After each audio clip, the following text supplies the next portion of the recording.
you amaze me. Is that the best you can come up with? I believe it's your beef we're eating.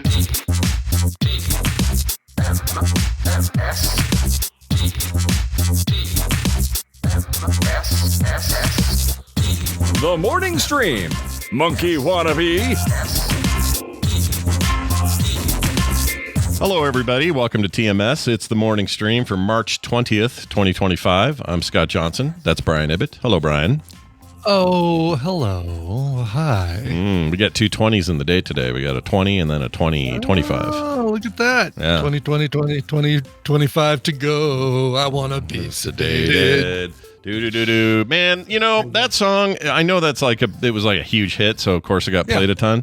But I really like it anytime I hear it. I do too. Bring it on. It's great. No problem. I am an unapologetic fan, huge fan of the Ramones. I know, they say the Ramones have one song, but it's very, very good. Mm-hmm. Yeah. If you like that one song, you like the Ramones. But if you don't, then I think I think if you like that one, the rest of the catalog goes down easier, goes down smoother. It easily does, right? And Blitzkrieg Bop is another tent poles, another one of their tent poles, Rock and Roll High School, but it is all the same. Rock and Roll High School. If anything, that sounds like they're wanna be sedated. It's basically the high school one always sounded like they were reaching back to the 50s a little bit, a little bebop kind of vibe to it. And whatever. The Ramones are great. Joey and the others. Joey, Dee Dee, Nikki, Sloan JC, Malone, Carl Malone. I loved him on the band. Carl Justin, Malone. Yeah. Aaron. Jeff Malone. Marky. I know Marky was a Ramone. Yeah, Marky Ramone. Hey, I have a new photo for you. A new photo? I love a new youthful photo of Brian. Please share. This is Brian at.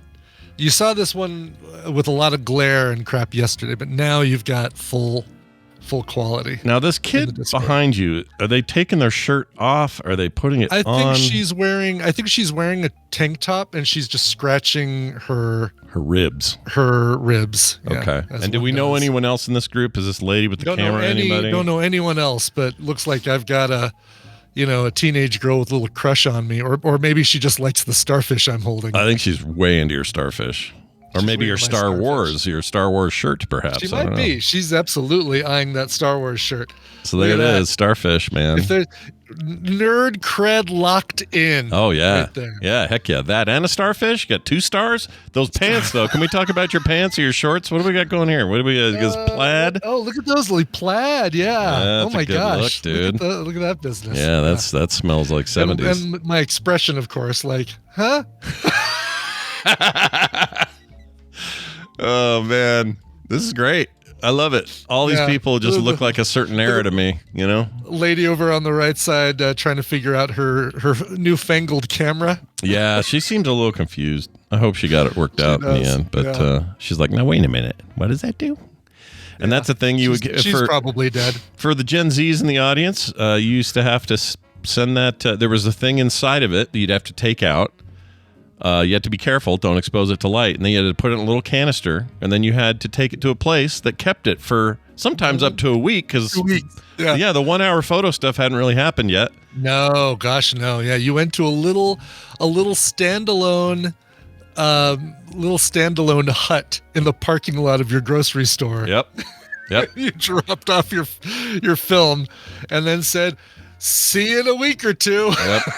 It was often. It was sometimes called sometimes called the photo hut. Literally, the photo hut or the photo mat. Yep. And do you know when your film was ready? Nope. You just had to keep going there and saying, "Hey, do you have photos ready for Ibbott? Yep. Ibbott? Yep. No. Okay. See you in a couple days." Yep. And if they said a week, you would go a little later than that because you just assumed they weren't going to be ready early. So you just show up and hope they were done. And you would hope that they didn't steal any of them or, keep keep negatives to some of it or any of that. It was just a Wild West kind of photo day. That's what we did then. Yeah. You didn't Do you know? remember in the early? Yeah. You didn't know. Do you remember in the early days of the 1 hour photo places? Sometimes they'd be in a mall, Yeah. and there was one specifically in Westminster Mall that that basically you go and you drop your film off, and then they've got like a machine that they put right in the front of the place, up at the window. So. Oh, right. I remember this. You could actually see, oh, look at that. People's pictures are coming out, which was really funny until my friend Laura decided she was going to take a bunch of lingerie shots for like beauty, glamour, lingerie shots for her boyfriend. Boudoir had photos. Them develop boudoir photos, Yeah. yes. And then have them developed at the 1 hour photo. And she's like, yep. Those totally came down the little conveyor belt right in front of everybody at the mall who might stop there and watch. I mean, who thought that was, well, I mean, obviously they weren't thinking ahead, but somebody thought that was a great idea, that we all wanted to see each other's photos come out of there, like you're making taffy or something. Know. It's almost like you're looking at an Instagram stream, basically, is what you are, is the really feed. Weird. You're looking at somebody's feed, is the modern day equivalent. Weird. It was a weird time, you guys, a weird time. And you couldn't see if your photo was any good until you waited for the damn thing to be done. And then you found out if you even took it well or if it was blurry. You didn't know. There was no preview. There's no delete it. There was no take 500 of them and pick the best one. There was no take one photo and then scrub through it to find the best focus. There was none of that. Right. You couldn't hold down well, maybe you could on special cameras, hold down your shutter and go, but guess what? You used up a whole roll of film that way. Yeah. Yeah, and that was expensive for the time anyway. My dad was a bit of a photographer, and he had those little canisters were all over our house. We had tons of them. Yeah, those film bees, yeah. And I loved them because they were empty. I can't remember what they were called. I remember they were just great because they had a little plastic lid, and it was, if you're a little kid and you'd like keeping rocks or little shells and, trinkety things, perfect little containers for that stuff. Yeah. Yeah. When you get older, it's good Black for keeping gray top. Keep your weed in there. I'm sure. Yeah. I never did that. To put pachinko balls in there, and there's so many so many things like that. I still have a couple left somewhere. But my dad's just laying around. Yeah, and we've got bags of slides. My dad was convinced that photo slides, like in a slide projector, like freaking Mad Men style. He thought that was the future, the present, the future, and the all-time way that photos are going to be stored and used and displayed. And so all of it we have to convert. Like I've got bags of slides. I need to get a slide scanner because that's the only copy of these photos we have is these stupid slides. At some point, at some volume of slides, it's way cheaper to just buy a scanner than it would be to pay somebody to do it. Yeah, because you can take them in places, right? Exactly. But, if it was like 100 slides, pay somebody to do it. If it's 1,000 slides or more than that, then just buy a slide scanner. Yeah. Carter's, I think rent it. I think Tay's going to get one, and we're going to, because we have so many, it'll be worth it. We're just going to have her do all of them. If you can do it fast enough. Yeah. Amazon has a 30-day return policy. Oh, that's true. They do. Yeah. Okay, so don't tell anybody. Be ready to hit the ground running on that. Okay. This is good. So glad. Guys, I whispered it, so now nobody heard that. Oh, no, it's not on the internet or anything. Yeah. It's just us. We're in our pre-meeting still, right? We're not even talking to the regular people yet. Okay. Yeah. All right. Well, hey, everybody, welcome to the show. Amazon won't take resin back if it's cured. So I can't send resin things that I've printed back to Amazon. Yeah, if it goes all lumpy, you can't just package that up and send it. That'd be real. It would be nice. Be a real pain. Well, anyway, it's good to see you all. Hope you're all well. And we'll get right to it. My sister is here today, so Wendy's back. We'll have a little therapy Thursday later in the show, so that'll be fun. Mm-hmm. And I don't think. All right, how do I say this without sounding rude? We live in a modern society with all sorts of helping devices. We have phones, we have maps, we have digital resources that help us find places. And there are companies whose entire existence is based on quickly finding a place and delivering something. Examples, DoorDash, freaking Grubhub, and then not even just food ones. What's the other one that will just bring household items to you? Uber Eats brings anything. Like, oh, that's right. I had to do for Uber ride. I had to go to a Walgreens, buy aspirin and 2 bottles of Gatorade and take it to somebody who I'm assuming was just having the hangover from hell. Oh yeah, is Gatorade good for that? Oh, I guess it is. Electrolyte and all that. Electrolytes, yeah. Somebody was hurling. Yeah. What's the other one? There's one called. It just delivers anything. Yeah, it's not, but they don't do food. It's like whatever it is. Anyway, I used to know the name of this thing, but these exist. They've been around for a long time, and you know what was there before them? Pizza guys who would bring your pizza. They somehow knew how to get to your house and go to the front door. Somehow these things all work together. But yesterday, I'm kind of on my own for lunch because their baby's here. Everybody's swamp busy. There's no time for anything. I can't go anywhere. I'm like, fine. I try to avoid using these things because they just, they gouge you. They pay extra fees and all that. But I was like, I'm going to do Grubhub. It's cheaper a little bit because I have Amazon Prime, and now Grubhub is Prime. They give you the monthly thing for free. Part of the same. Yep. So I just figured I'd do that. And I'm like, I'm in the mood for Taco Bell. Let's see that cravings menu. Let's just get over the limit of 10. Like, I don't need anything fancy. So give me 2 of those little beef burritos and 2 of those tacos. God. That's how they get you too. It's like, I could get what I want for just like $3. Mm-hmm. But if I get 10, then I save X amount on delivery or whatever. Exactly. Right? Yeah. If you do 10 minimum, then you don't pay the fees that are usually on top of the fees. Plus these prices, they jack them up for this anyway. It's all kind of a scam. Totally do. The whole thing's a scam. Do. But, in a pinch, I get why it has some value. So I do this, and I pick out my items, and it's 2 of these tacos, the kind with the sour cream. What are they called? Taco Supremes. Taco Supreme. Mm-hmm. And I get crunchy or soft? Crunchy in this case. Yeah, good choice. It always sort of depends. I get crunchy when it's delivery because if they do sit for a while in somebody's car, they're less likely to get all gooey. Whereas the other ones, soft tacos that sit around. Like if I get a soft taco with my Taco Bell as a combo and I'm driving, I'm eating that soft taco in the car because a cold soft taco gets horrendous. It's terrible. It gets slimy and wet. It's not good. So you're absolutely right. So that's what I did there. And then I got 2 of those little beef tacos. So the whole thing was just over $10 or something, and then plus whatever tip and that. And normally it's fine, but I waited way longer than they told me it was going to be. Fine, whatever. DTNS coming up in 10 minutes. I can scarf all this down if they hurry up and get here. Shows the car's on its way. And then there's this nebulous period of, where is this car? What is going on? Why are they not out front? Now, this house, I've been in this house personally for 10 years. It's been here since 2007 or 06. It's when the house was built. So plenty of time for the whole world to know how the addresses around here work. This guy or lady. Are the numbers actually on the front side of your house? Oh yeah, for sure. Numbered outside. There's mailboxes with the addresses on them. All this stuff, and I get the thing that says your things arrived. I'm like, sweet, let's go eat. I'm starving.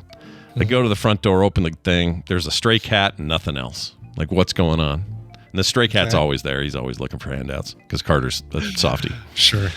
Her name is Honey. I hate her name. Anyway, she's a nice kitty, but she sometimes climbs on me when I don't want her to, and then gets very skittish very quickly. It's that kind of cat. She loves you though. She likes me, and I like her, and I treat her well and all that, and I'll feed her if I see her. But she's just like this feral cat that lives outside.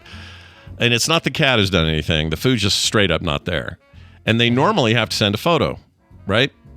Sure. Like, here it is on your porch. No photo, nothing.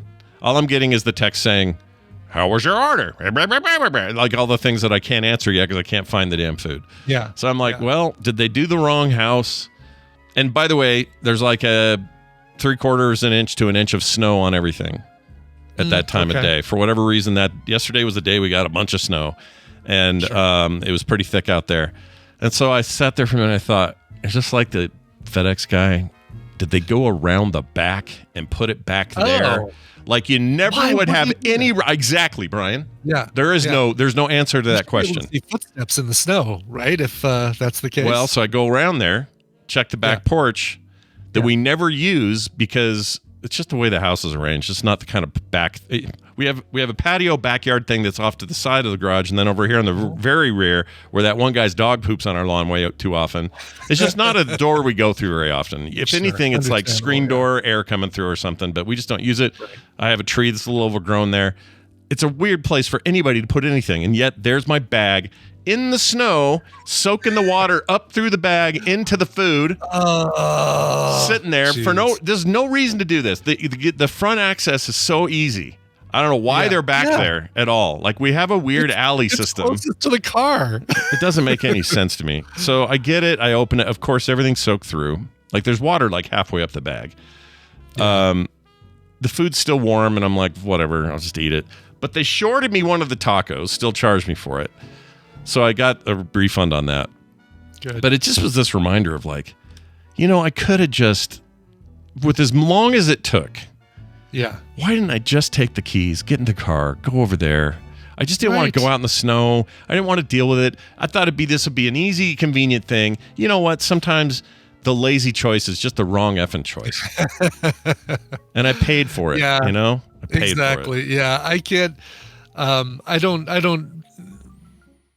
Yeah, it's the extra cost that shoo me off of that. But I know you get with the Prime deal, you get a huge discount. Yeah, it's a decent deal. But it's still better if I go get it. I don't have to pay the tip. Yeah. I don't have to pay whatever incremental increase in the price. Some places don't do the incremental increase. I don't know who they are, but Taco Bell does do that. McDonald's jacks up their prices on there. And it's that tip that might even determine whether or not you get your food or not. Like, I know. I'm sorry. I'm even going to say I've done it too. If I turn on Uber Eats in my app, like, it's around dinner time, I'm like, you know what? I'll do a little food delivery. I've got the drink holder and the padded bag and stuff. But if it's $2 to take this Jimmy John's 8 minutes into town, I'm not doing it. $2, I'm totally not doing it. And that comes up a lot. Yeah, I'll bet it does. Like, the default it comes up with is a decent tips, like 20%. But you can switch it to a lower one. I kept it at the default. I didn't go higher. Good man. Yeah. And if they'd have done a decent job, you can do the increase the tip. I would have done it afterwards. Yes, I would have done that. But this guy didn't know where my house was or where the front frickin' door is.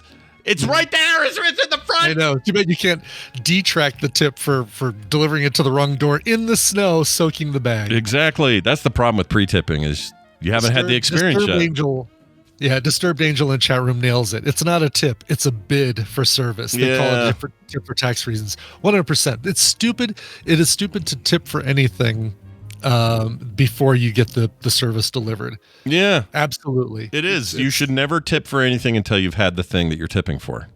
Exactly. That's not a crazy sounding thing that just came out of my mouth. That is normal, right? No, it's absolutely normal. Yes. Anyway, I'm not doing that for a while. That sucked ass. I should have gotten Jimmy John's or something. That would have been easier. And they have their own delivery, and they don't do any fees. They just do it. Anyway, so there's that. Something we missed yesterday because we ran out of time. Oh, yeah. It's a little longer, and that's why I wanted to make sure it got a little wide berth here. But we'd talked about good sleep hygiene and melatonin and whether it worked and all that the other day. And Dr. Tolbert said, I'm going to send something in. And we all went, yeah, dude, do it. And he did. So it's like this 2-minute call, but I feel like we're going to get more information here that even your primary caregiver may not even have this information. I don't know. In Tolbert I trust is my motto. 100%. Yes. So here it is. Let's play it and see what he says about your sleep patterns. Everybody take notes. Here you go. Good morning, gents. Your friendly neighborhood family doc swinging by to answer the questions from the March 18th episode of TMS. Brian was asking about the use of melatonin to help with sleep. And while Dan's answer contained most of the things that I would say, there are a few things that I would add. First and foremost, the amount of melatonin that it takes your brain to actually help you get ready for sleep is so small that a milligram of the medicine is sufficient for most folks. We can't absorb a lot through the intestine, and most of what we take in as part of a supplement is going going to be digested and just used for extra proteins to build other things. In general, the amount of melatonin that makes it to the brain is still in the picogram range, so very, very small amounts, and that's okay because that's all it really takes to help. As Dan said, it's really great for helping with resetting the timeline and helping you get back to a normal bedtime if you're traveling between time zones. But in general, the only studies that have been done that showed any real significant effect showed a very small improvement in how long it takes to fall asleep and for how long you sleep during the night. It doesn't really keep you asleep that much longer, and it's not going to help you fall right back to sleep if you wake up in the middle of the night. The good news is most of the other stuff that Dan talked about in terms of sleep hygiene can absolutely help with that. And it's good to know that our sleep is actually typically going to be in 2 cycles, which means it's okay to have a 3 or 4 hour cycle, a time where you're awake for an hour or 2, and then back to sleep for 3 or 4 hours, as long as you're getting both of those cycles in their entirety. So make sure that if you take the melatonin, you take a small amount, you're not in any risk of it shutting down what your brain naturally produces, and make sure that you set up the room where you're sleeping to be pretty dark, pretty quiet, and pretty cool. Anywhere between 68 and 72 degrees Fahrenheit is the average air temperature we do best with. And make sure that you try to ramp down the lights in your house, similar to what would be happening at sunset, about an hour before you go to sleep. That should help keep everything ready so that you can fall right to sleep and stay that way long term. As always, if you have other questions, don't hesitate to page me. Oh. That's a really good... It says there's more, but it ain't playing. Why? Oh, weird. Oh, really? Yeah. It sounded like the end. Yeah, there's just a big blank thing on the end. All right. I don't know what that is. For some reason, this thing had trouble encoding his call, and I don't know why. It's just total one-off. Not important, though. Yeah. I like the I don't know why I don't think about doing this. Like, we've got our lights in the living room above the TV where we spend the last few hours of our day. I don't know why I don't have ALEXA ramp those down at a certain time, because easily I could do that. I could say, all right, at 9 o'clock, about an hour before we go to bed, drop them down, because we already have them at 50%.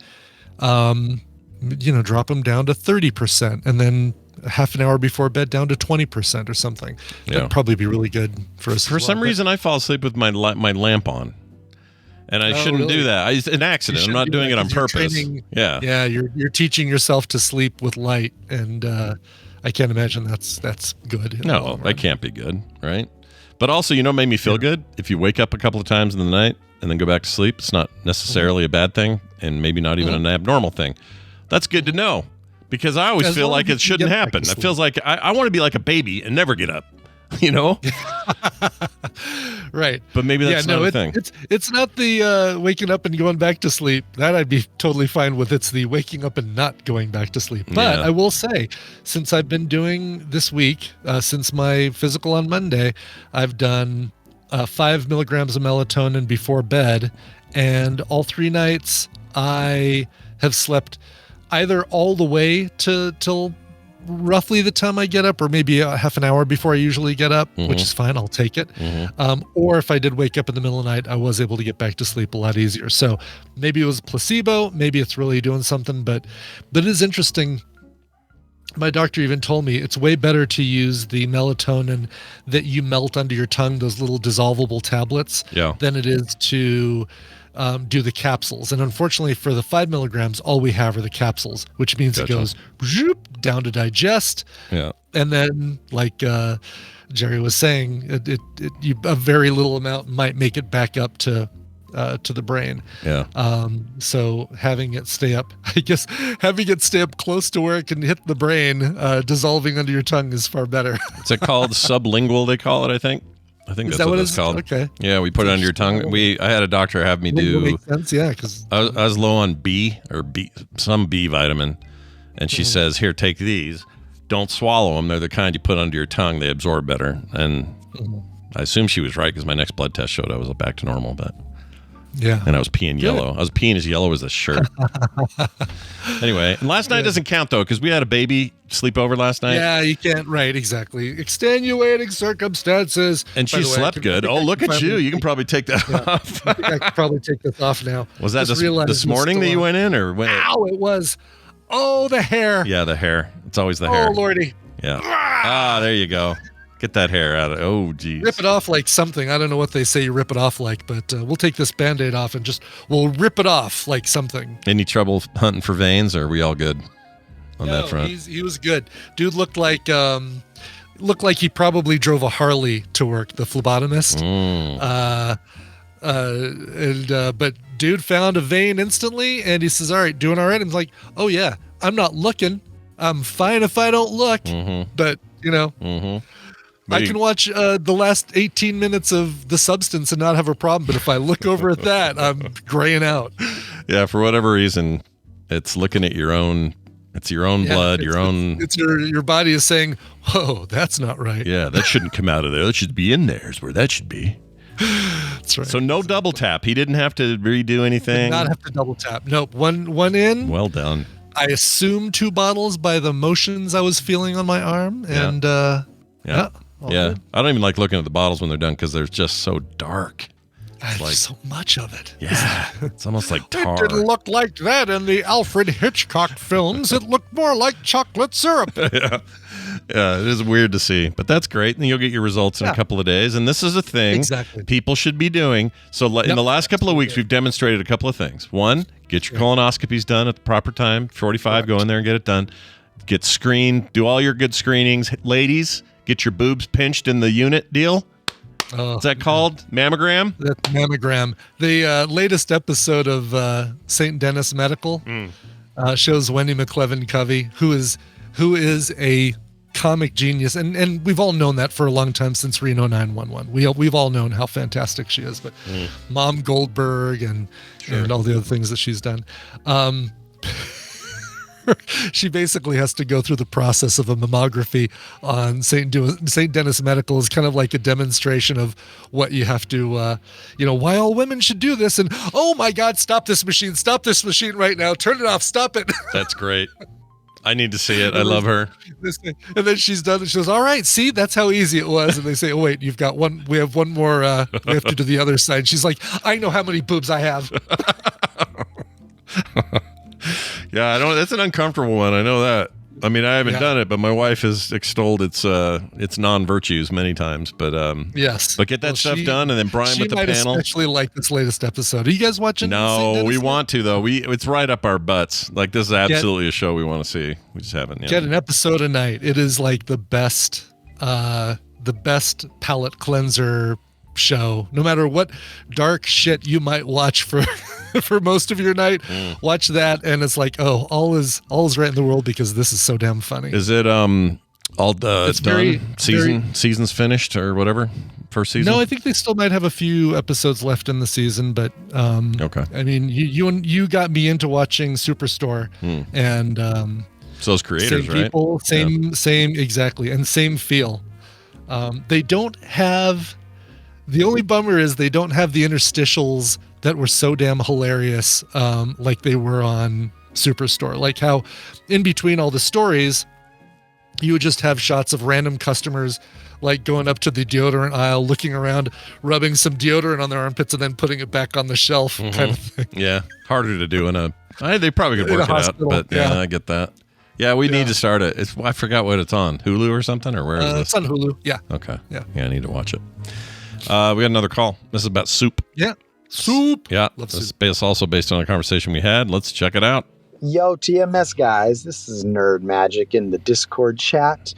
Just listened to your story about Mom and John and the soup discussion, mishearing the soup, and it reminded me of a story with my own grandparents. I was a little kid sitting on the floor playing with Legos.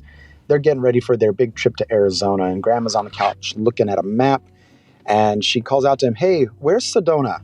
Like Sedona, Arizona. And he goes, "It's in the refrigerator." And she says, "No, what? No, where's Sedona?" And he says, "It's in the refrigerator. You want me to get it for you?" She goes, "What is?" He goes, "The donut." She says, "No, where's the donut?" He says, "Do you not hear me?" Yeah, fun stuff. Gotta love grandparents. Cheers. Yeah, man.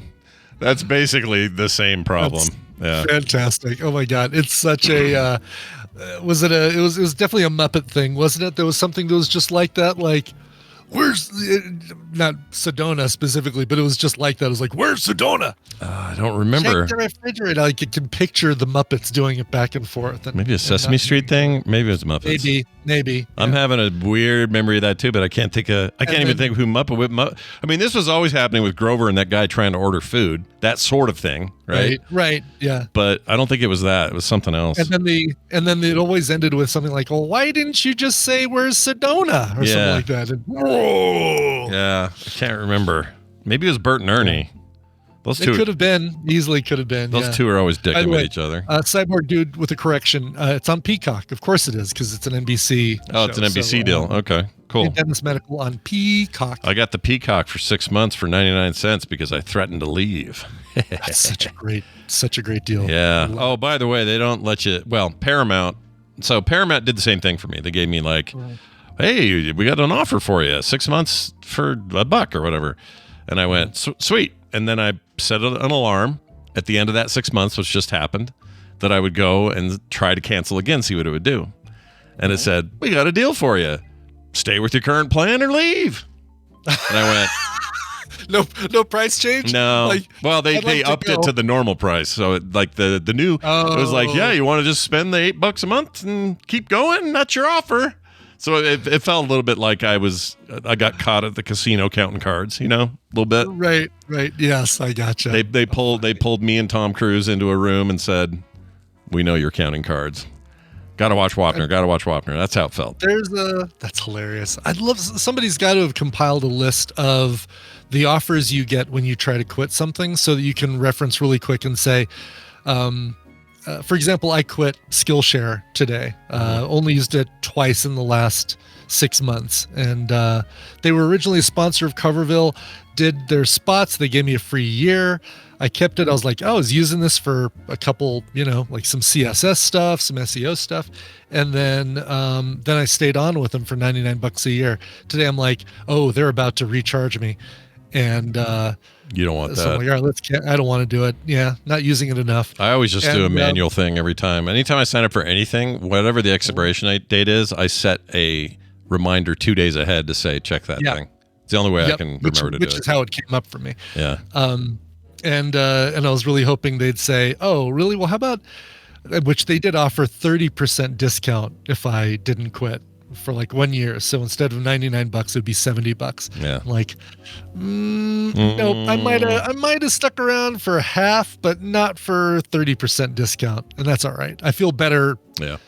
Making the. I'm looking at that site. It's just like classes on stuff, marketing, art, graphic design, illustration, that kind of thing. Okay. Yeah, and I'm way down in my to-do list is actually to develop a podcasting class or even a 3D modeling class or something for that. And they'll let you do like you can teach. You can submit bids to teach. Oh, that's cool. So that's cool. So you could do an illustration class and really kick some butt. Yeah, that could be fun. There's a dude on here teaching. There's a Procreate panel. It's thousands of creative classes, beginner to pro. So just that's out there, guys. Hey, my sponsorship is over. It's over. We don't have to talk about him. Yeah, we don't have to talk about him. Yeah, it's all done now. Hey, let's get to some news. We got some news piled up. Why not the news, I say? It's time for the news, brought to you by. Yeah, brought to you by Coverville today at noon. Mountain Time at twitch.tv/Coverville. The music of Solomon Burke. That might not be a name you're familiar with, but the songs for sure are. Biggest song was a tune called Cry to Me. Cry, cry, cry, cry to me. Covered by everybody from Huey Lewis to Brenda Lee. I mean, everybody. Oh, I know the Huey Lewis one. That's why that's familiar. Yes. Yeah. Yep. Everybody needs somebody to love. So when you hear the Blues Brothers and they come out on stage and Dan Aykroyd is going, we'd like to thank the Santa Monica Police Department for joining us here tonight. Da, da, da, da. Mm-hmm. It's that dun dun dun dun dun dun dun dun dun dun. The little backing he does for their Yep, Yeah. exactly. That's the intro to Everybody Needs Somebody to Love. Anyway, the King Solomon, the King of Rock and Roll, the Bishop of Soul, and the Muhammad Ali of Soul, Solomon Burke. He passed away in 2010, but he would have been 85 this week. So we're celebrating his music and listening to some amazing Solomon Burke songs. Nice. Coverville on Twitch, twitch.tv/Coverville. Twitch. Yep, that's exactly right. Get in there and check it out today at noon. All right. Yeah. There's been an apology. This reminded me of your MS-150 a little bit. I'm glad. Yeah, I can see why. I totally can see why. They had to issue an apology after water cups at a half marathon turned out to be reused water cups. Sure. Gross. The rinsing and reusing of paper cups at one of Brighton's half marathon water stations has led to an apology being issued by the organizers. This is the BBC for two reasons you know that. One is Brighton. The other is they spell organizers weird. Hey, look, there's a Brighton not too far from where I'm at. I think even Wes in our chat room lives in Brighton, just a different Brighton. We have a Brighton ski resort, and I went to Brighton High School. So lots of Brightons. There we go. So lots of Brightons, but this is not neither of those Brightons. Nope. This is we were the BHS Bengals. We were big old tigers. Bengals? Yeah. Oh, Bengals. Okay. Bengals, like from the band. Yeah, like the Bengals? Which made us Egyptians, really, at the end of the day. I hear so many people pronouncing like the Cincinnati Bengals. I hear them pronouncing Bengals. I'm like, no, it's the Cincinnati Bengals. It's definitely an E in there, not an A. Definitely an E. Yeah. Yes.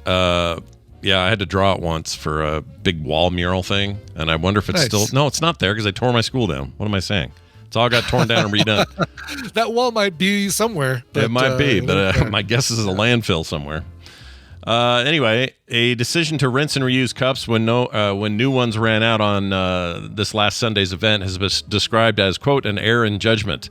Organizers say they will be speaking to the volunteers involved. Leading virologist said the risk of passing on germs was very low. Well, that's true. Just a quick little rant. But you still, I'm defending the people who washed, I guess, rinsed and reused the cups. I mean, they had no other choice.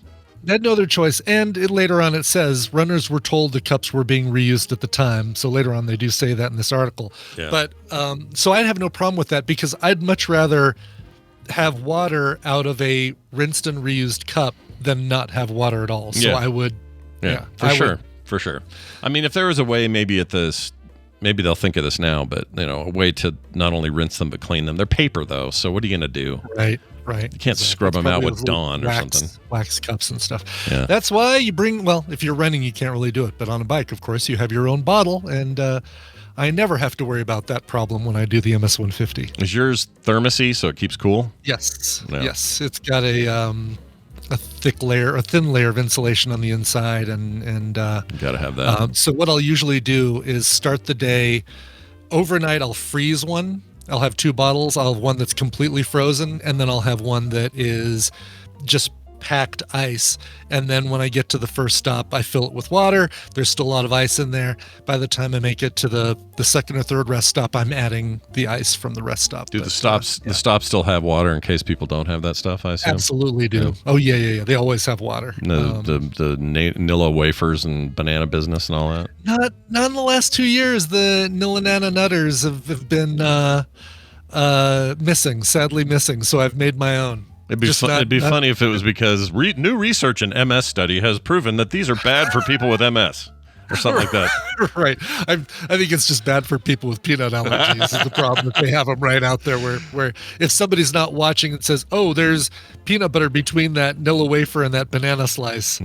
So can't have somebody's throat closing up while they're on the bike. But what is it about Nilla wafers, man? What is it about those damn I don't even call them cookies. I don't even know what they are. They're freaking barely food, but they're so good. They're so damn good, especially with banana. Like, stick them in banana pudding. Oh. My gosh, you've got the greatest combination. No, now they do, for the last couple of years, they've had fig bars from Nature's Bakery. And I don't know what your take is on Fig Newtons. I'm okay with them. I'm a fan. Yeah, I like them. The only problem I have with the Fig Newton is occasionally you get like a crunchy, crusty thing, a grit. It's like a clam chowder grit. Yeah, it feels like sand, and I don't like the feeling of that. But overall, I'll eat I like me a Fig Newton. They're all right. Yeah, apparently they're really good for getting some energy back when you're on the bike. It isn't the story that every Fig Newton has like at least one hornet in it or something, and that's what the crunch is from? I don't doubt that one bit. Yeah. The way they're made. It's something like that, right? Fig seeds are, they certainly could have hornets in them. Bits, that'd be an interesting hornet statistic. Bits. Because it'd be bits, not like a full hornet. Yeah, hornet bits. Sure. But the crunch is it's like the fig seeds, the seeds from the... Gross. I don't want to eat hornets is all I'm saying. I just don't want them, you know? I don't care if I never notice them. I don't want to know there's a hornet in there. Do you put ketchup on anything, Scott? I know, with the flies, I know. Yeah, so what's the difference? Well, all right, the one I eat claims that they're fly-free because they have no sugar in it. They're sugar-free ketchup, which is very good, by the way. I really like it. It's like a more savory ketchup. I don't know why all ketchup isn't this way. But they claim on the bottle pest-free, sugar-free, pest-free, something like that, words like that. And they claim it. Now, whether they're telling me the truth or not, or there's some, more than two constitutes having flies in there, so we don't have to say we have flies. Maybe. Sure. I don't know. But I'm as close with ketchup as I'm going to get to fly-free with the sugar-free stuff, because the sugar is what attracts them, is my understanding. It's all that sugar, because there's tons of sugar in ketchup. I didn't know if it was the sugar. I thought it came earlier in the process, like when they're grabbing the tomatoes into the tomato mulcher from the tree, that some flies naturally come with them. But according to my mother-in-law, who went to Heinz factory, which is where I heard this the first time. Yeah, she was all grossed out by it, so she told me about it. And so that the flies are getting in, because they have the sugar in the process, and that's where the flies are coming. And there's tons of attraction when you got sugar around for flies, sugar water, sugar emulsion, that kind of stuff. That's what she said, and that's what they told her. Now, whether any of that's true, I don't know, but I like to know there is as few as possible bugs in the food I eat. That's all I'm saying. Yes, of course. I can't be 100% sure. Like I ate a big strawberry yesterday. Nice big fresh strawberries we got. Mm-hmm. Don't know where they're growing right now because they're not here. But anyway, some other country that we're tariffing. Who knows? Oh gosh, hopefully. Oh my gosh, yeah. Yeah, but I took a bite of this thing, and I know that microscopically, because I've seen plenty of evidence of it. If you zoom way in on these, there's little wormies, guys, and all that. Yeah. I know that this is true. I'm okay. I'm all right. Spiders crawl into your mouth at night, Scott, when you're sleeping, and you swallow 3 spiders a year, or some dumb made-up statistic. Yeah, those things. When I don't know, it's fine. That's why I always say just put me under for everything, and then I don't care. It's like, if I need to have surgery, you put me under. It makes sense. You don't want the pain, right? But let's start doing it for the dentist. Let's start doing it for all the unpleasantries of life. Just put me down. Put me under. Put me down. Sure. Put me down. Maybe don't put me down.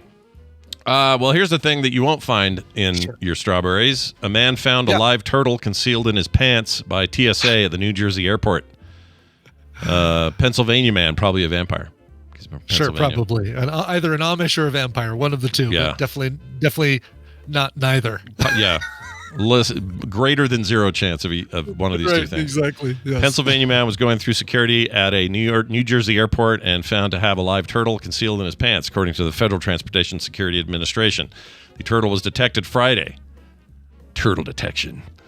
After a body scanner, alarm went off at Newark Liberty International. Never been. You flown there? I've flown into Newark. Is that hey, Wicked Kitten, is that the main airport in Newark? I swear I've heard it before. International? Sounds common, but I've never been, so I don't know. It has to be. I can't imagine there are 2 horrible airports in Newark, New Jersey. Take that. Sorry. Oh, I love. Don't get me wrong. I love New Jersey, but Newark. Nobody. All right, Wicked Kitten, defend Newark Airport. Yeah, do it.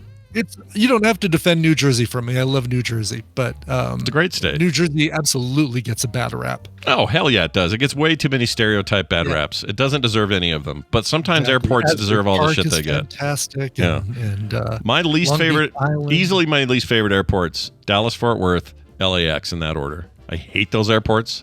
If I can avoid those at any cost, I will. If it means I have to drive 3 extra hours from an airport further away, I'll do it. I freaking hate them. Hate them. Dallas Fort Worth in particular. What a piece of shit airport that is. Garbage. Garbage. It is. Yeah. Anyway. Yeah. Atlanta's a bad airport too. Yeah. It's not the greatest. I'd take it over the other two, but it's not. Yeah. Tough to get through, and yeah. You guys should come to the new Salt Lake Airport. It's very nice. Is it? Yeah. Okay. Yeah, we're in phase 3. Phase maybe 3. in 2026 that'll happen. Maybe. You never know. But they keep opening it in phases. So we had the one main concourse, and then they open up another one. And right now, I think they're ready to open either 3 or 4. It's phase 3 or 4. And I think that adds like a ton of other like shopping, restaurant-y business stuff. Mm-hmm. Anyway, it's nice right now. It's a good time to be in there. It smells fresh and new, like somebody just built it. And when I was last in there was a bird. It's got that new airport smell. New airport smell. And it had a bird living up in the rafters in the B section for Delta. B for bird, B for bird, sure. I think I talked about it on the show before, but what's cool about that is just the other day there was a local news story about birds, plural, living in the B section, which means Buddy found a mate, and now they got little chickadees up there. Now we got a whole family living in the bees. Well, thank goodness. Yeah. And they're not for a bird to just be alone in the bee. No, you don't want that. But they're not kicking them out. They're letting them live. Occasionally, when someone will leave a table by like the coffee shop, one of them will zip down. I get to witness this. Zip down and eat like a crumb that got left and then go back up to its nest. It's great. I hope they never leave. Except for the bird shit. Yeah. The bird's got to shit somewhere. That's true. Now it's got a family and they've all got to shit somewhere. So. I mean, I'm guessing that ledge they're up in, I'm guessing that's just a shit show. Yeah. Up there. It's just literally. I'm guessing it's really bad. Anyway, this guy, so here's the deal. The turtle was detected Friday after a body scanner alarm went off at this airport. TSA officer was conducting a pat-down on the East Stroudsburg man and determined there was something concealed in the groin area of his pants. His groin area. Yeah, the hard candy shell. Right. Well, apparently he had an unnatural cup. I guess it was actually a natural cup. Yeah, now that you say it, probably felt all right.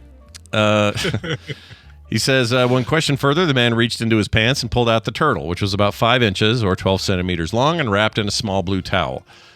He said it was a red ear slider turtle, a species that is popular as a pet. The man, whose name was not released, was escorted from the checkpoint area to Port Authority police and ended up missing his flight. The turtle was confiscated, and it's not clear if the turtle was the man's pet or why he had it in his pants. My guess is it was his pet. Put it in your pants, it is your pet. It's your pet no matter. It's yours now. Yeah, you've claimed it. I don't want it after you've been in your damn pants. Also, glad it wasn't a snapping turtle. Yeah, no. Seems like that'd be the worst place to carry a snapping turtle. So's he. He's stoked it wasn't snapping at this point. That's right. Yes. All right, we're going to take a break. When we come back, my sister Wendy will be here. We got an email from someone that we're going to address, so this will be good stuff. Stick around. Ooh. Before that, a song break with Brian. Yeah, how about a band called Twin Shadow? It's really one person, the guy named George Lewis Jr., but he performs as Twin Shadow. He's Dominican-born, but American now, and this is his 6th album. It's called Georgie, named after himself, of course, on the independent label Dom Recordings. This is the first single from it. It is called Headless Hero. Here is Twin Shadow. If we listen to such pessimism, nothing would ever be built. Are you proposing we abandon the plan? I am. I'd like to buy your beef.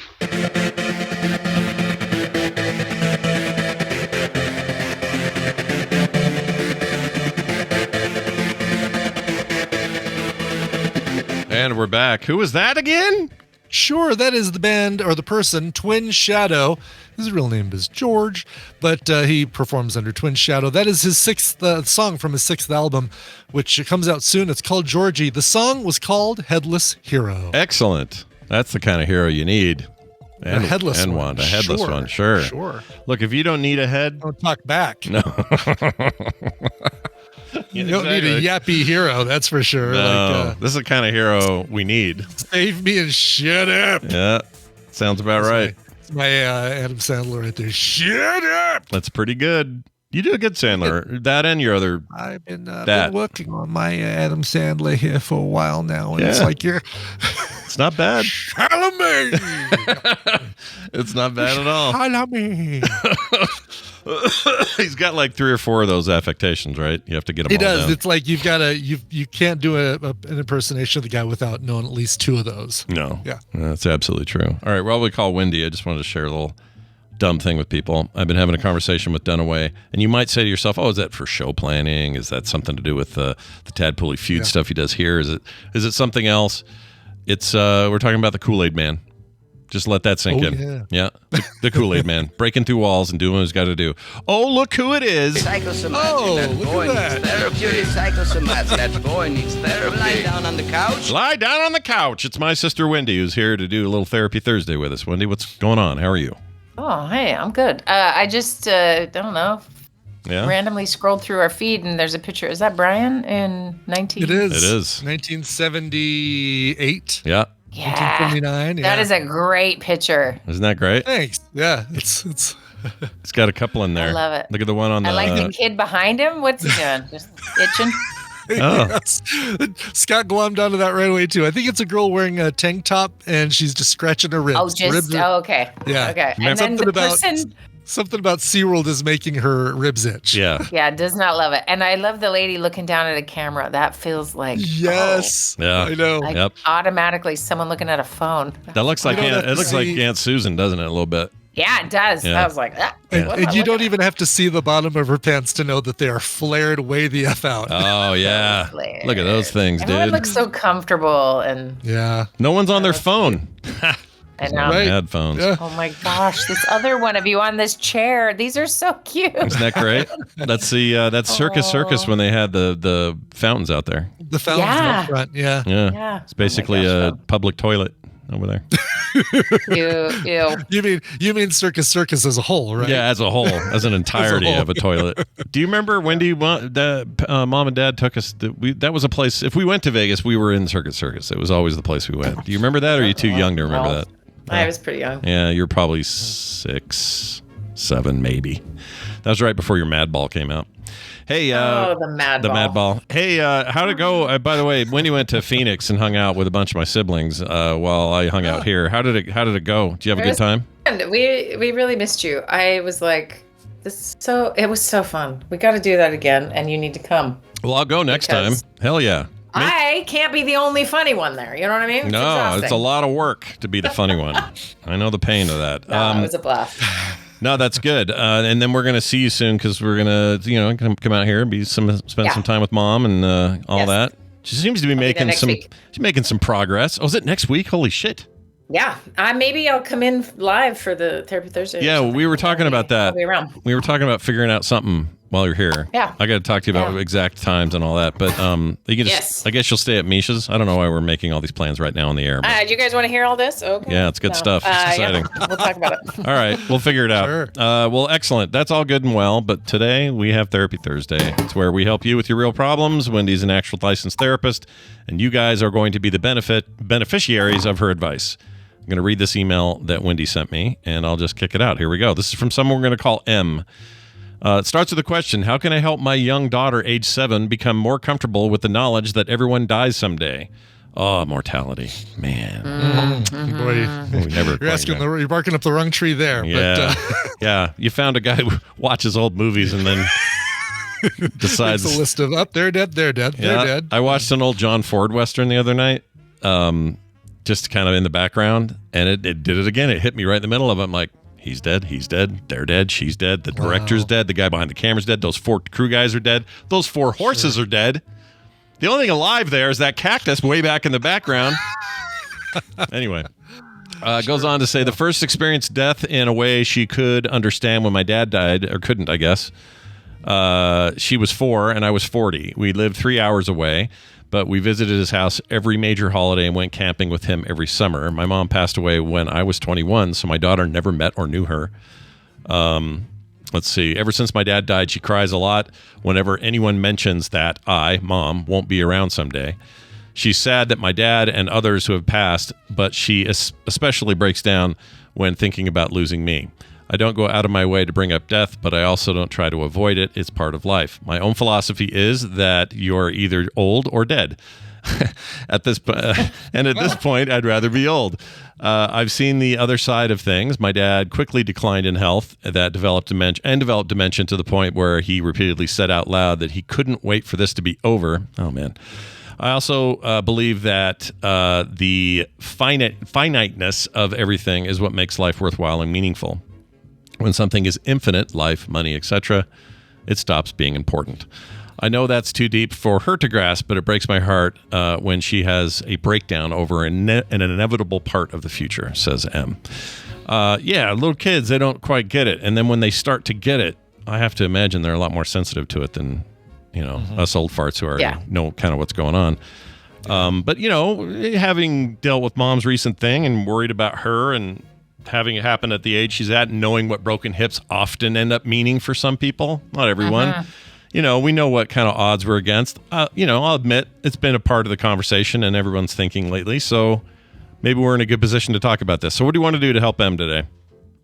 Yeah, well, sort of first to recognize how normal and healthy this is. Like, every kid's a little different. You're going to have a 7-year-old who will not think once about this kind of thing or ask a single question. And it doesn't mean they're unhealthy. It just means they're not maybe tuned in the same way, or kids vary in their sensitivity to certain things, right?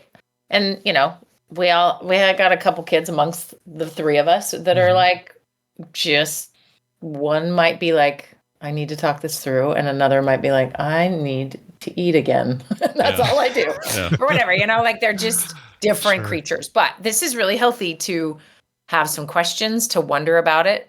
What it does do, though, is trigger the, oh no, this is not in the manual of parenting, which I never received, to be honest. But like, how do I make sure I don't?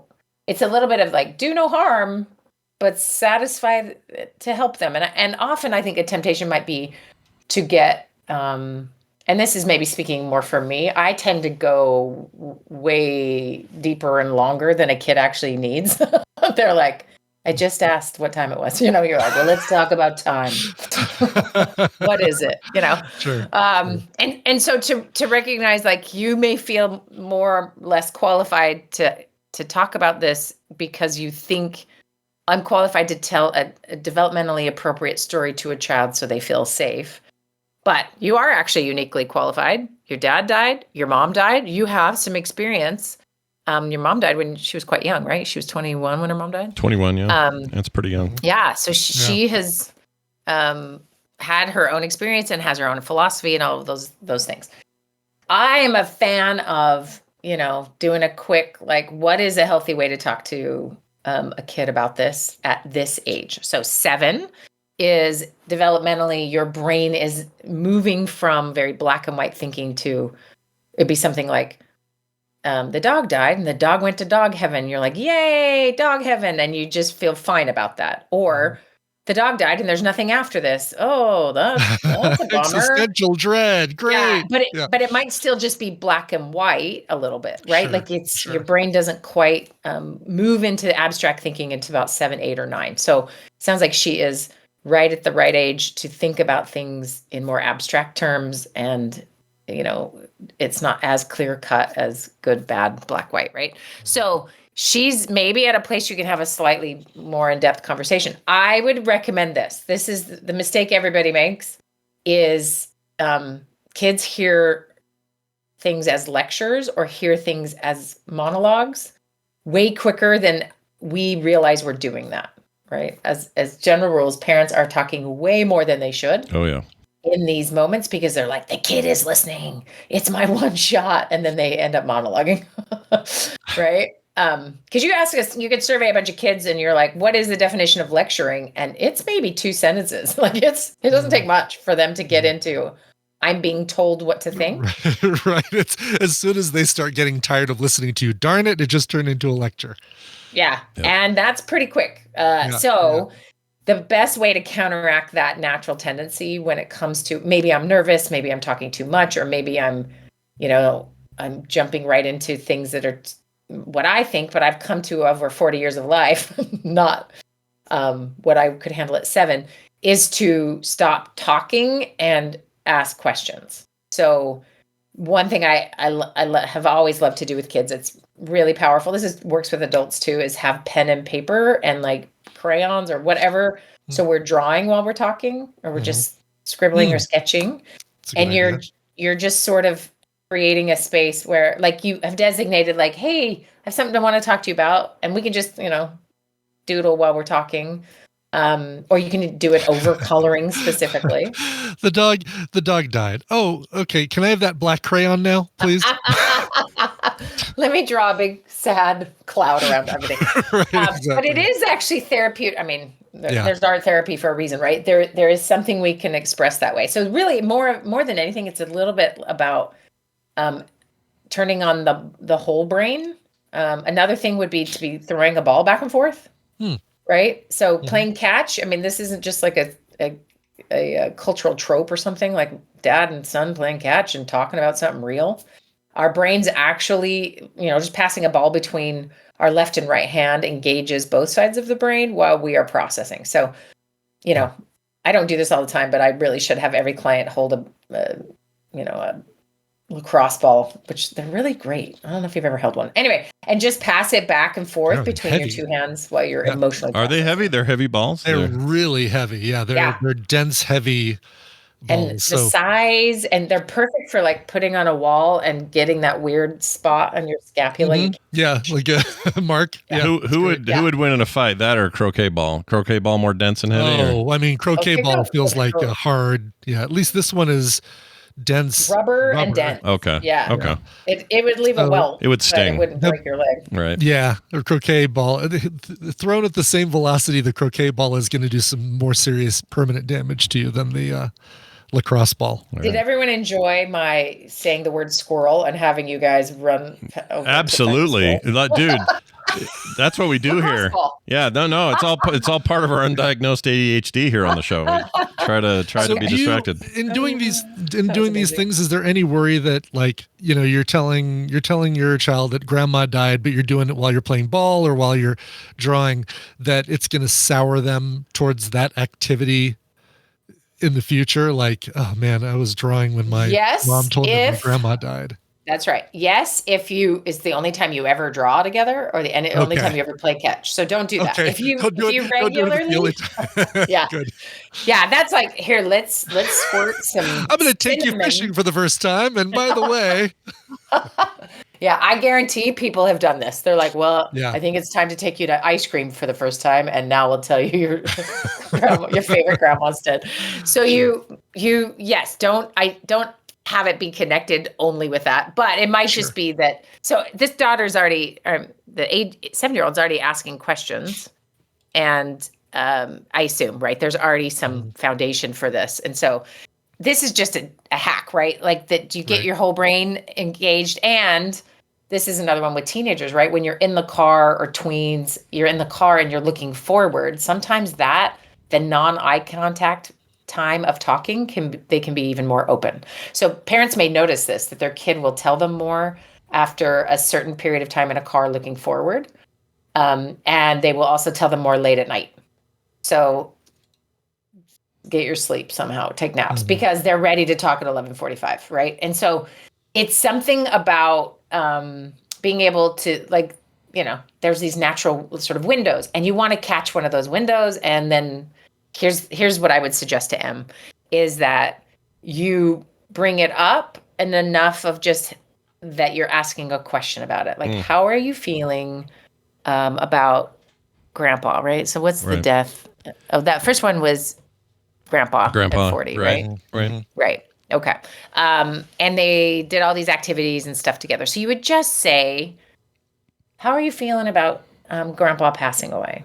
And one thing, when kids, especially when they're younger, you want to use concrete words. So passing away might even be not concrete enough. I would say for like a 5 and under, you're going to use the word dead or died or gone, dead. Like, you're not going to say gone to a better place, or, what are the other euphemisms we use? Passed on. Swimming with the fishes. no longer with us. Shaking off the mortal coil, all that stuff. Yeah, that great Panera bread in the sky. Yeah, there's lots of wrong ways to. And here's the thing: when they're younger, they're just not going to know what you mean. And then, as they're older, they will have caught on it. But to be pretty clear, right? Like, grandpa has died. Just want to know how you're feeling about it. What have you been thinking about? And then you're going to know where to go, because the lecture first mode, which is often what parents they're underestimating what their kid might know, and they're also overestimating what they might know. So we just don't know yet. You got to go in a little humble and curious of like, hey, where are you at? What are you thinking about? So I like the question of what have you been thinking about it recently? And the kid will say, oh, I haven't thought about it at all. Or, yeah, I think about it every day. And you're like, okay, right? Or this is what I think about. So you might find they're thinking about a guinea pig and grandpa and wondering if they're together, or, and you can just let them ask questions and you say, I don't have all the answers. But I'd love to talk to you about it. I'd like to hear what you're thinking, and I can tell you what I think too. Yeah. So you instead, and I understand the tendency that we think creates security to just tell a kid what to think, right? Well, we believe in heaven, and they will all be there together soon, and we'll see Grandpa one day. And that feels like a quick, like, this is the most efficient way to not have them have existential dread. And for some people who later in life, they're really mad about that. They're really mad that they were only told how to think about things and they never learned to grapple with anything, right? Mm-hmm. So my suggestion is you do these small grapples as they're young, so that they have a tolerance for a difficult discussion. They know you are a safe place to talk through something with. You are safe, even if you don't know every answer. And I think that is the illusion that we don't ever want a kid to feel wobbly. So we act like we know, so that they will then, because it works pretty immediately. And so you think you're being successful. You're like, oh, see, they're fine. Really, the kid might have just gotten shut down because you told them there's only one way to think about this. And really the antidote to all of this stuff you want to maybe avoid is to ask questions. Obviously, don't be like a million questions, but ask questions, ask kind of how they feel, make sure it's clear you can talk about it anytime. What do they think they need? And would they like to do anything to memorialize him? Should we could plant a tree, you have some ideas of like, the things human need to grieve. They need to talk about it. They need to have safe space to cry and process.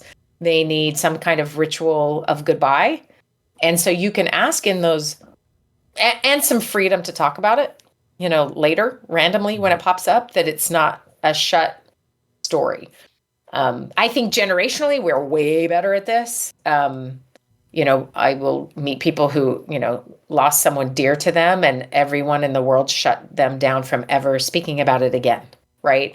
And they've sort of held that stuck grief for super long, right? And so I don't think, one quick Google, you can see there's some healthier ways to handle things, but, really seeing it as this is part of my parenting, this is an inevitability. I mean, we can make a list, right? Talking about death and inevitability of parenting. What else is there? Taxes, people being bad. Right. Like, yeah, that's true. Like things. what? Yeah. Right. Right. How do I understand that? Yeah. Making sense of behavior that feels extreme, things like that. Dealing with your own anger, dealing with your own frustration. Yeah. Right. And everything you can it can go many different directions. I think however you were raised might feel like the natural thing to say and do. Maybe that was healthy and good for you. Maybe it'll be healthy and good for your kid. I don't know. But you may have had no experience. What I often run to is parents who had never gotten permission to say or do certain things, and then their kid comes along and is asking for that permission. And it can be really challenging. It's either like, oh, do I shut them down like my parents shut me down? Or do I swim out in the unknown with this kid and be like, I don't have answers. I don't know. And so some of it is like knowing your own business there when it comes to that. So that's what I would ask Em, just where has she been in her own process of grief? And what has she learned? And, she's got the older dead philosophy, which may or may not work for this kid. But if she can hold sort of lightly that it may or may not work, but that it's okay to have a discussion about it, and we're each allowed to feel and change and figure out what we think. But it's safe to talk about. Like that to me is the magic. Mm-hmm. Yeah. Yeah, I agree.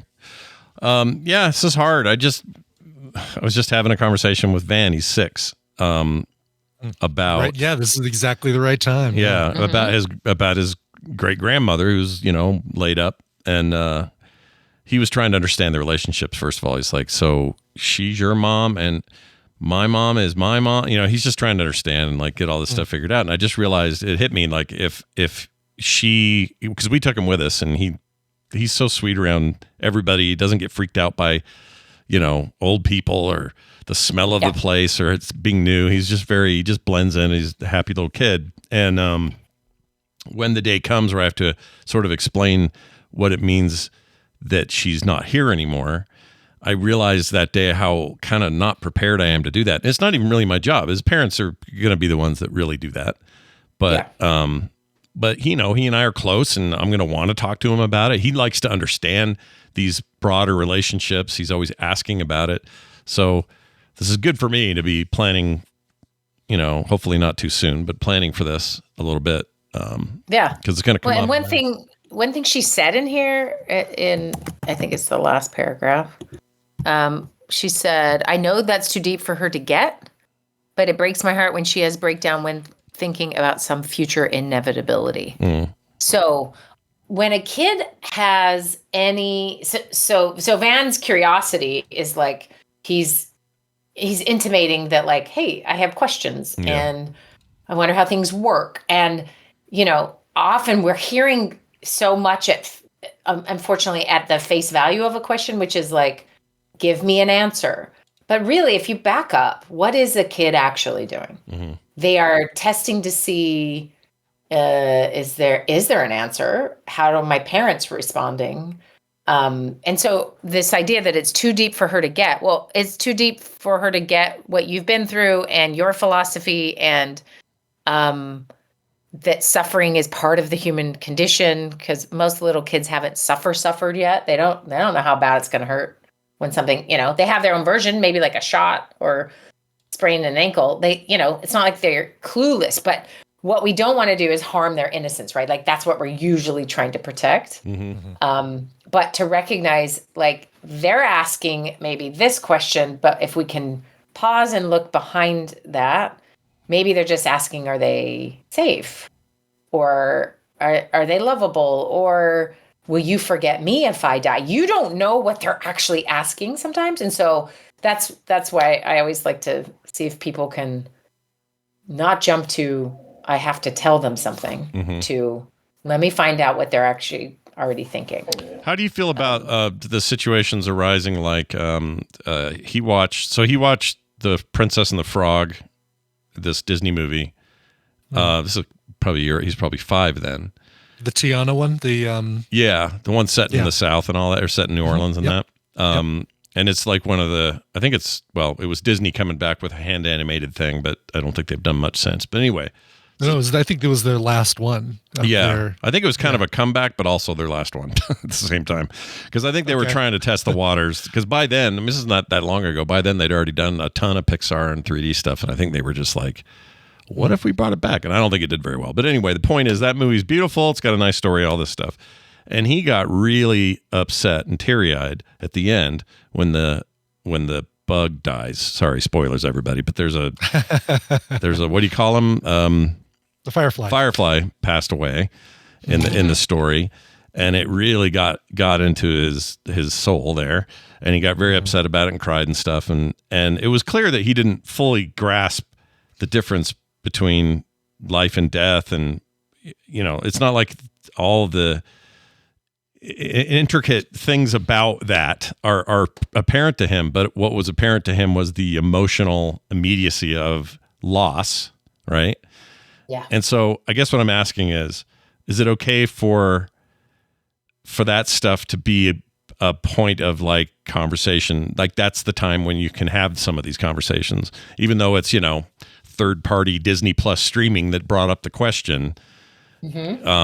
Is there value in that as a jumping off point for the parent to say, well, let's talk about what it means when he, why isn't he around anymore? What do these things mean? Or why do you think you feel this way?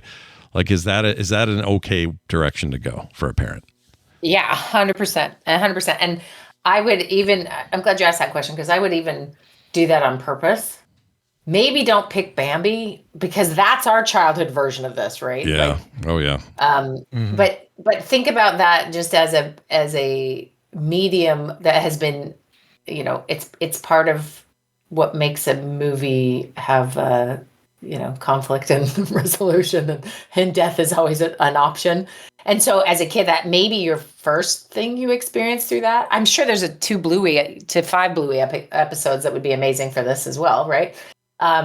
Where you are using that to initiate a conversation, right? And so the thing people do, so our problems as parents often are we're lecturing first because we're trying to make ourselves feel comfortable because you're uncomfortable, rather than we can sit with discomfort or we can sit with sadness.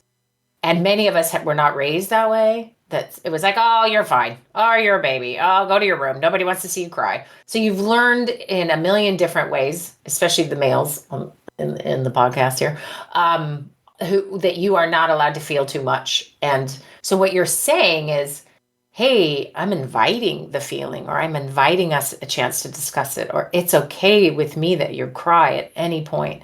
So I would suggest to the emailer, like, making that the most clear. You're thinking so much about the philosophy of what happens after death, and there's plenty of argument and nobody actually knows. So I don't know if anyone really could ever give an answer that wasn't somewhat made up, right? It has to be, because no one, I don't know. Maybe some dead people have come back and told everyone the secret, but for the most part, we're all guessing and hoping and wishing it was something, and we all want something nicer. Or for some people, blackness and nothing after is very comforting, right? So to each his own, but we all really don't know. So if you're thinking, I got to give the right answer, like, you don't have it. But what you do have is a relationship with this kid to create the skills for a future life without you, which is, it's okay to be sad. It's okay to process. It's okay to mourn. It's okay to feel. So we have all these sort of cartoon avenues. You could show a kid one of these things, have a great discussion, and create a place where they know, oh, it's okay for me to go to my mom and talk about how sad I am that grandpa's gone. And that is helpful. Half of my job is helpful just because I have witnessed whatever someone's going through. It's not that I have all the magic keys to change their life and make them whatever. They just heard, and it was safe to feel whatever they felt. It's that simple. So creating some of that with our children can be, an incredible gift throughout life. Grief, death, and dying is just one of the topics, right? So yeah, I love it. I love that idea. Do it on purpose, and see if that provides a window for a conversation. Reminding kids it's okay any point to say what they need to say. Having the show create enough of the feeling to get the tears out, that's valuable. You're just really expressing that it's safe and open, and that's why I always would tell whoever I'm talking to that's the adult, like, hey, we need to check your allowance and grief, because if you have never been allowed this, it's harder to model it, right? But you can do it. Sure. Right. Well, let us know. We'd love feedback on how things went. If you come up with an opportunity where this discussion does happen and you feel like you had any kind of little breakthrough or hit any other obstacles, let us know. Happy to do follow-ups on the show here as well. Wendy, always a pleasure. Yes, as Dad would say. Look forward to seeing you next week. And of course, TMS Vegas whipping right at us around the corner as well. No kidding. Coming quick. Yeah, I need to know you're separate from this. I need to DM me your arrival dates when you get a sec, Wendy. I will. And Misha's coming, and she's going to hang out with me a little bit, but she's also maybe bailing on me, so I need a friend. Oh no, she's maybe bailing on the whole thing, or just no, just like Tuesday. I think she might need to go home. Early. I'm not really sure. Okay. But I am. This is crazy. I have this fundraiser luncheon the next morning on May 1st, and so I'm flying out of Vegas at 12:40 p.m. Oh wow! Okay. Yeah. Right. Going right there. Yeah, this is amazing. Wow. So that night, so you're just staying up all night, hopping on a plane. So amazing. I'll be at the live thing with my luggage. It'll be great. Good. Perfect. No, Excellent. I'm excited. I've talked to a couple Packing your people. suitcase will actually be the last Taskville task. We're gonna have everybody. You want to do. see what's in there? It's probably going to be the wrong thing. Speaking of the wrong thing, okay, Scott, here's my thing I want to pimp today. Go. Is it Do today? it. Pimp it. Okay, so this is so embarrassing, and I can't be the only one. So someone please write in and tell me I'm not alone.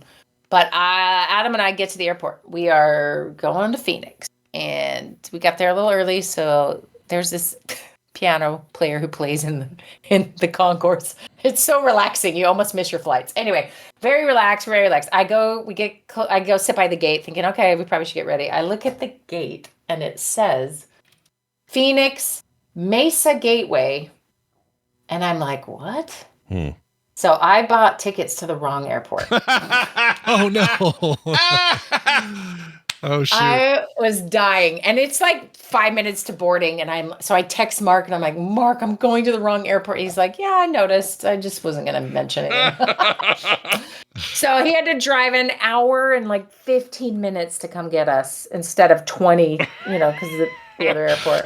That's awesome. I was so stupid. Anyway, but this is what happened. So the flight there, I sat next to the nicest guy I think I've ever met. We chatted, I swear to you, for 3 hours. Oh wow! Aw, yeah, that's he was great so cute. When you're next to somebody that is pleasant and enjoyable and isn't clipping their toenails, I love that. Yeah, totally. Yeah. And we were telling different stories. He'd gone to Sweden for something. He's a filmmaker, and I'm gonna plug his movie for you, okay, in a second. But he was so nice. And as we're talking, and he'd been to Sweden, so I told him we lived in Sweden, and I talked about just like how we got there, and I mentioned Pete's having his guts on the outside of his body, and he.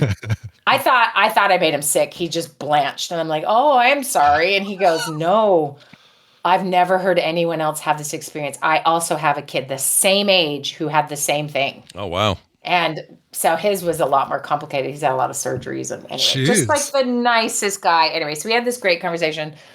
And anyway, so I look up all this stuff when I get home. And he is a filmmaker that just does documentaries and has worked on a bunch of different projects. But his main focus is Native people. So stories about the Navajo and just individual stories of hope and just cool stuff. And then he was in Minnesota for the Conference of Tribal Elders discussing various issues. So just like a lovely, lovely dude. And I looked through his films. He has a bunch of them. But the one I had actually heard of before I met him is called More Than Fry Bread.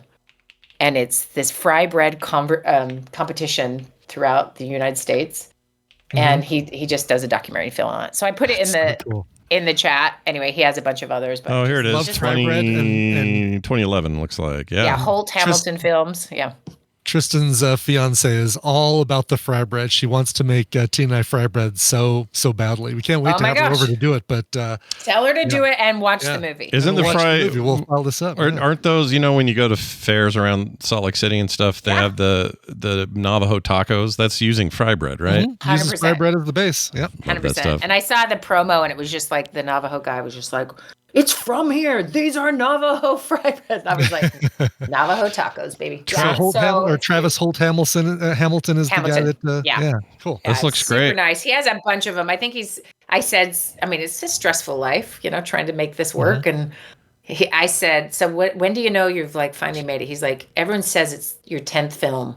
And I'm like, what number are you on? He's like, I'm on number 7. I'm like, keep going. You can do it. Anyway, he was lovely, and everyone should try some fry bread. I always think of, I think it's Jim Gaffigan has a bit where he talks about, it's like a declarative, and it's like fry bread. Anyway, he has a whole thing about bread.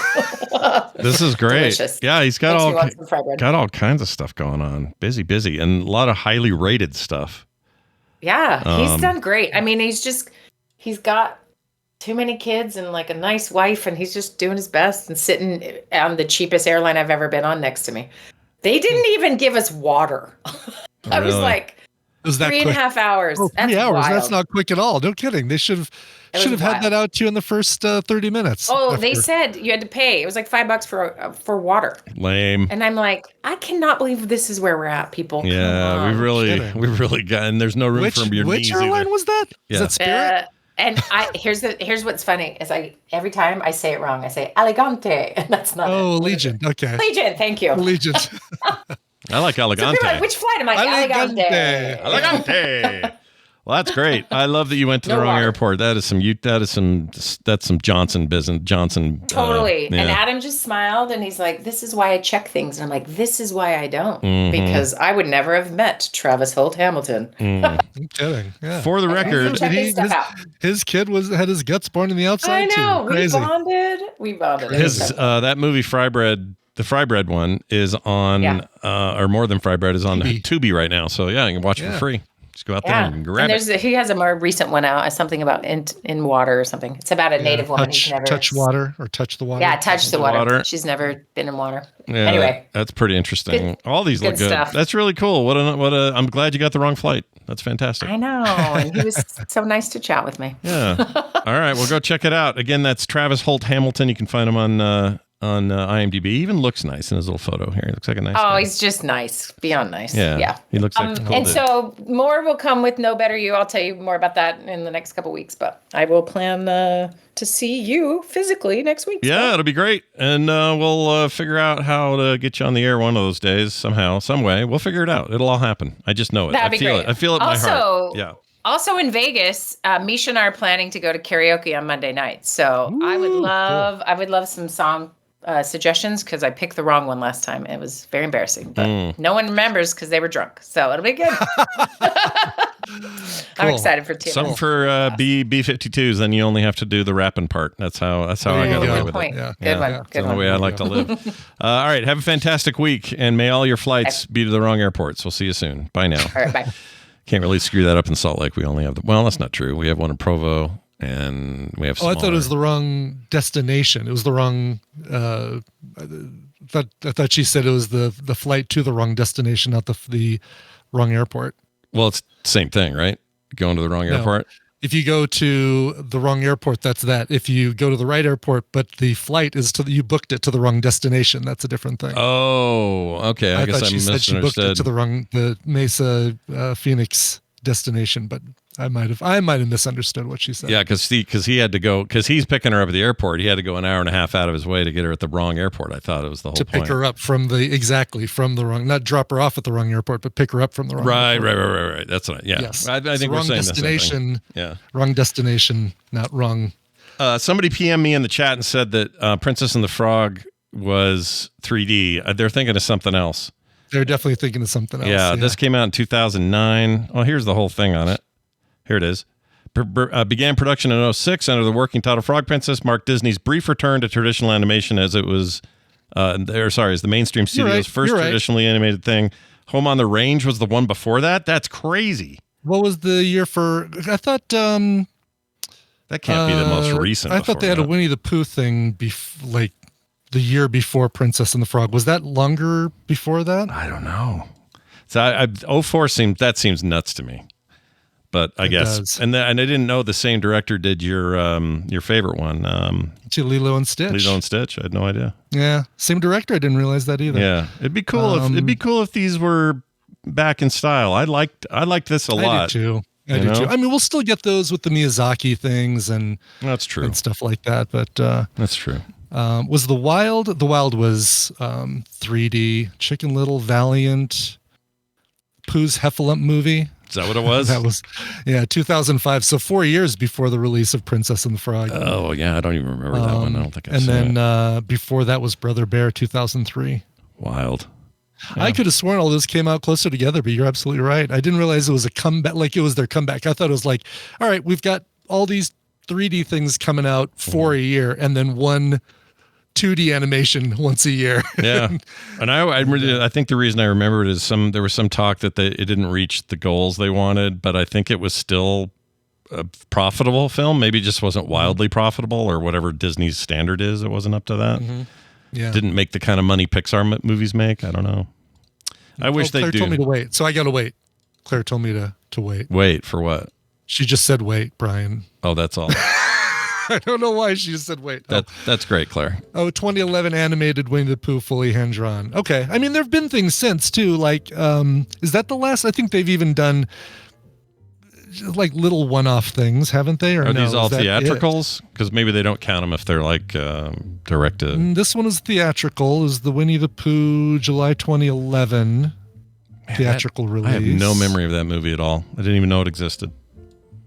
You could have shown me images and I'd say, what's that, from the 40s? Like, I have no idea that was even a movie. But yeah, I'm looking through the list here and I'm not seeing anything else 2D animation. It's a bummer. I mean, I agree. I really do. You know, I miss the Disney 2D animation stuff, but like I said, we get it with Miyazaki films and other places. I guess it's really limited to Miyazaki and then straight up anime kind of yep. kind of thing. No, I know exactly what you mean when you do that. Yeah. No, I wish I do wish it was more, the art form of it was more, well, whatever. So it's very expensive 2D now. It's all flipped, you know. 3D originally, the early days, was very expensive and very time consuming and very resource intensive. And it's all kind of flipped. It's just gotten easier as processing's gotten faster and tools have gotten better. And so I get why. Also, I think kids respond better to 3D stuff. They just, I don't know, pops for them or something. But it still bums me out because the artistry is just not there anymore. All right, there is something scheduled for November 25th, 2026 called Untitled Walt Disney Animation Studios Film. So that, to me, Walt Disney Animation Studios, I guess that could still be the 3D because Mufasa. Yeah, it's all the same Moana studio. 2 is called Walt Disney Animation Studios. Yeah. Never mind. Same studio, but it could be. Just got hopeful there for a second. Yeah. Never get hopeful is my motto. The rest of these all say Pixar Animation Studios and 20th Century Animation. It's like, okay, those are all. What's Pixar's big thing this year? I don't think I know. They have one this year? I know they had Inside Out 2 last year. Zootopia 2 is later this year. Elio is the biggie. That's June. ELIO. I don't know what that is. I feel Science like fiction adventure film. Ooh. Hold on now. That looks... Oh, yeah, look at that. I didn't know about this one. All right, that's news to me. That's exciting. Zoe Saldana. Zootopia 2, but that's Disney. Brad Garrett, Jamila Jamil. Love her. Lilo and Stitch is Disney. I'm trying to see Pixar. Yeah. Oh, Incredible 3, but the day it's still TBD, but it was supposed to be this year. That's not happening. Yeah, now, I'm sure. Yeah. They're doing a live remake of Hercules. That's weird. Whatever. That could be a fun one. I try not to judge those until they happen. I know. I'm so freaking worried about Lilo and Stitch. I think the girl they cast as Lilo is so freaking adorable. Perfect casting. I watched an interview with her when I accidentally forgot to turn the TV off after the news and accidentally saw a little bit of Entertainment Tonight. And the Lilo girl is freaking adorable. So that's still a show, eh? You can watch Entertainment Tonight. It's still a show, apparently, yeah. And it is talk about the high caffeinated people, man. It is like they snorted cocaine right before the cameras started rolling. It's a very special kind of energy on those shows. Kind of energy I don't have, I don't think. Special bad kind of energy. Yeah. We're so excited about the news coming out of Hollywood about Blake Lively and that court thing she's in. It's so great. Let's talk about this. Yeah, it's a little like morning show people, which is why we started the show, because those suck so bad. I freaking hate it. Suck so bad. It's fake. Yeah.